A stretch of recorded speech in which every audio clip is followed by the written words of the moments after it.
Seorang bapak bernama Obadja mendapat pesan dari Tuhan tentang penghukuman atas bangsa Edom. Nah adik-adik, Edom ini sebenarnya adalah bangsa yang bertetangga dengan Israel. Bahkan leluhur atau nenek moyang Edom itu bersaudara dengan Israel. Masih ingat cerita Esau dan Yakub? Ya. Yakub adalah leluhur dari bangsa Israel, sedangkan Esau adalah leluhur bangsa Edom. Jadi mereka bersaudara. Nah adik-adik, kenapa bangsa Edom ini dihukum oleh Tuhan? Pasti ada alasannya. Ternyata alasan mereka mendapat hukuman dari Tuhan adalah mereka angkuh. Adik-adik tahu angkuh artinya sifat yang suka memandang rendah kepada orang lain, tinggi hati dan sombong. Selain angkuh, bangsa Edom ini juga sering melakukan kekerasan kepada bangsa Israel yang tidak lain adalah saudara mereka sendiri. Obadja yang merupakan keturunan Israel harus menyampaikan pesan Tuhan. Dan pesan ini bukan merupakan pesan yang baik, tapi pesan penghukuman.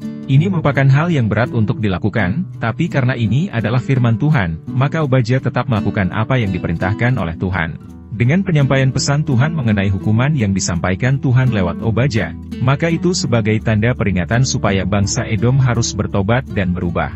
Bangsa Edom harus meninggalkan sikap angkuh dan sombong serta mereka tidak boleh memusuhi ataupun melakukan kekerasan kepada saudara mereka sendiri yaitu bangsa Israel, yang adalah juga keturunan Yakub adik Esau nenek moyang mereka.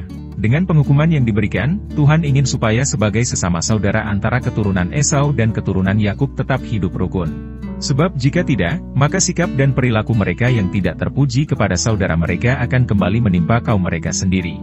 Permusuhan tidak dikehendaki oleh Tuhan. Permusuhan hanya akan mendatangkan penghukuman dan kerugian pada diri sendiri maupun orang lain, apalagi dalam bersaudara.